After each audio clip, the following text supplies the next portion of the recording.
knocked me out of that tack room so fast I've got whiplash. Yeah, well, this is the day for sudden injuries. If you wanted to get me away from Guy, why didn't you just throw me over your shoulder? Look, you know, you should be a little bit more careful who you confide in, Alex. It's not your job to monitor my private conversations. Look, until we find out about your past and how you were brainwashed, you should just quit flapping your gums, okay? What do you think I am, a compulsive gossiper? It started to sound like that. That's because you were eavesdropping. There are rules about that. Look, all I'm trying to say is we don't know a lot about Guy, okay? You checked his references, didn't you? Joe Martin checked your references when you went to PVH. Oh, very nice. Thank you. Something about Guy doesn't ring true. This is very odd. What? Well, it's just that when he first started, I was the one that didn't trust him because I thought that he was coming on to me. Is that why you don't like him? Because you think he... Are you jealous?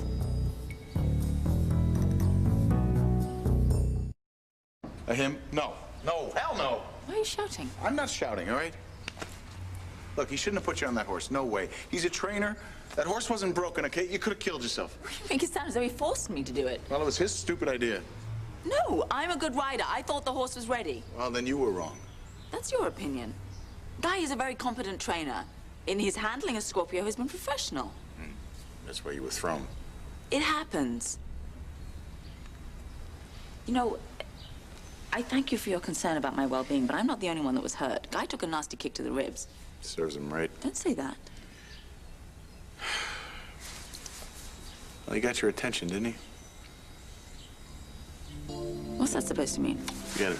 No. You raise the subject. Is all this macho posturing because I touched the man? Well, I'm a doctor, for God's sake. And he's just...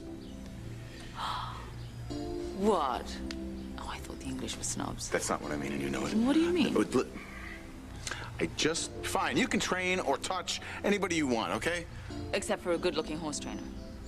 That's not what I just have this feeling in my guts, Alex. It's jealousy. No, it's not jealousy. It's caution, okay? I don't know what it is about this guy, but you shouldn't take Guy Donahue at face value. Things aren't always what they seem. Hey, sorry to barge in like this, but I got some information about that warning you got on the computer.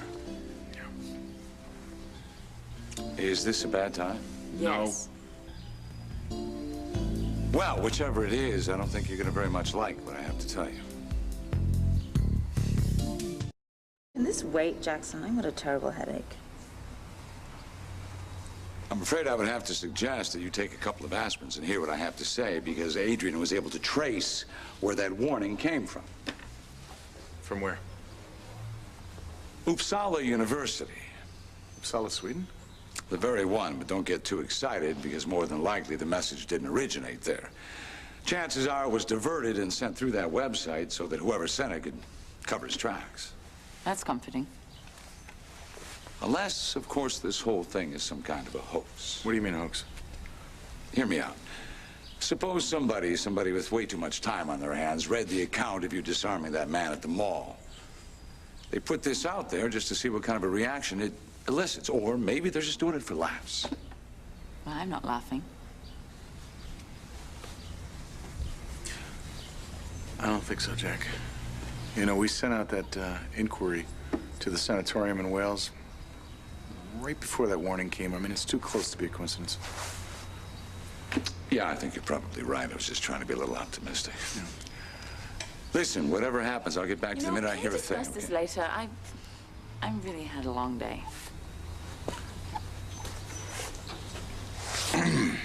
Listen, I'm sorry I upset you. Well, you upset me. Sorry. Truce. Truce.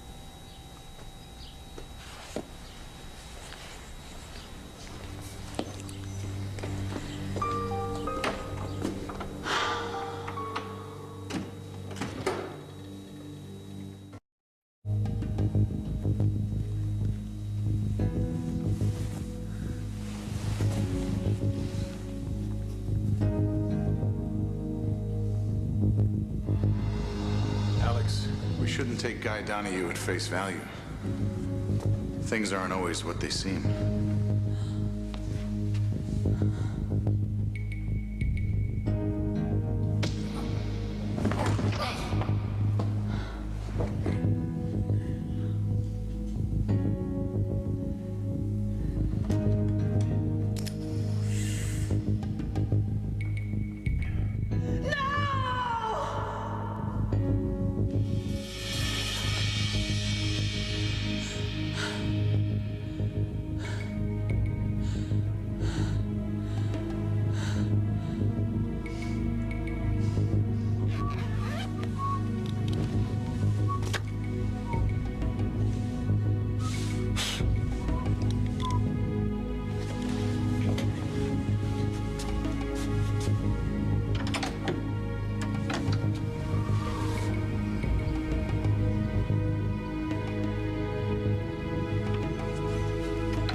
So the way Adrian explains this warning message merely passed through Uppsala University. So it was sent from somewhere else? It didn't originate there. He traced it back from Pine Valley to Sweden to Brazil to Nova Scotia. You get the general idea. Stop, Jackson. This is ridiculous. We're wasting our time. We're never going to find out where that message came from. Alex, what's on your mind? Do you think you have dreams sometimes to warn you about the future? Well, it's never happened to me personally, but... Well, I have. When Dmitri was in the hospital, right before he died, I had this dream that he was drowning and I couldn't get to him. And then last night, I had this dream about Edmund and Guy. Guy, the stable manager, that's what I meant. Right. Yesterday, Edmund said to me not to take Guy at face value. And then last night, I had this dream that he was trying to kill Edmund. Ah. What does that mean? Well, certainly, Alex, you must know that Edmund, he feels very responsible for you. Yeah, I know that. What does that have to do with my dream, or why he doesn't trust Guy, then? Well, Alex, you are a beautiful woman. Edmund is a healthy man. You're a doctor. I'll let you figure it out, huh? No, that's not it. That's not what I'm talking about. My subconscious, there are things that are trying to break through that... Like you're pushing Jeffrey Ashford down the stairs and killing him. Yeah. I mean, what if Jeffrey's death is a warning of some kind? Or if Edmund is right about Guy? Or if my dream is trying to communicate something to me? That's a lot of what ifs, isn't it? That's an awful lot of what ifs, and that may be all they are. It's just what ifs. No. What if I put Edmund in serious danger? Alex, as your attorney and as a friend, I would very strongly suggest you not let your imagination run away with you. Well, that's just it, Jackson. I don't know where my imagination begins and my subconscious ends. I have these memories, these fragmented thoughts, these words, these sounds, these dreams, and it's all part of a puzzle. It doesn't make any sense. Okay. Let's say that that's true. Now, let me play devil's advocate for just a second here. Not everything, Alex, can be some missing piece of the puzzle. And we all know that sometimes dreams are just that, dreams, period, nothing else. Oh, thank you, Freud. You know, every day I walk around wondering that at any minute I am going to be struggling with what's real and what isn't. And the only thing that I can truly trust is my gut instinct. And you're telling me that your gut instinct tells you that Edmund's in danger? Yes. Why? Why? I mean, think about it. What has Edmund done that would have put him in danger? All he did was try to reach the director of Brynwood Sanatorium. Alex, you up yet? Yes. Yes, come in. Good morning. Hi. Jackson was just giving me an update from Adrian. Oh, great, great. Listen, I got an update as well. I've been on the phone trying to get through to Dr. Griffith all night.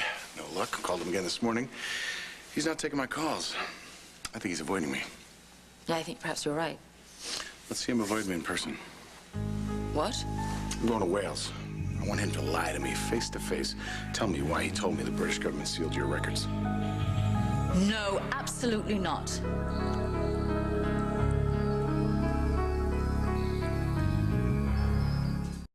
You two, I have another appointment, but if you need me, you can reach me on my cell phone. No, okay? thank you very much for stopping by. Jack, we'll be in touch. You bet.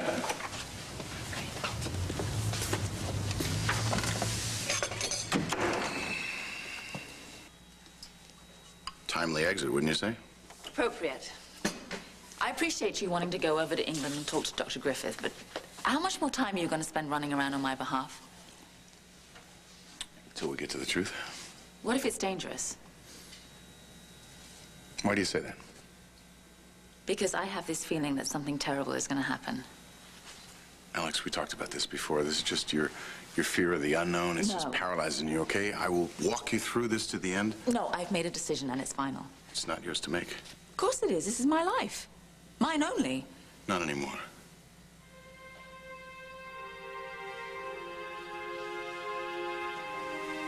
Well, if you care about me, then you would drop this. Don't you see I can't lose you too?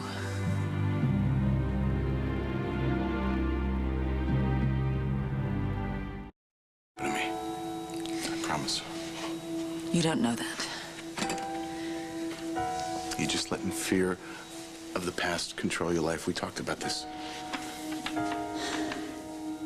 I managed to survive by blocking everything out, and there had to be a reason for that. So maybe I'm just not ready after all. Yes, you are. You are. And you were going to do this with me. I'm not going to let you out of my sight, whether you like it or not.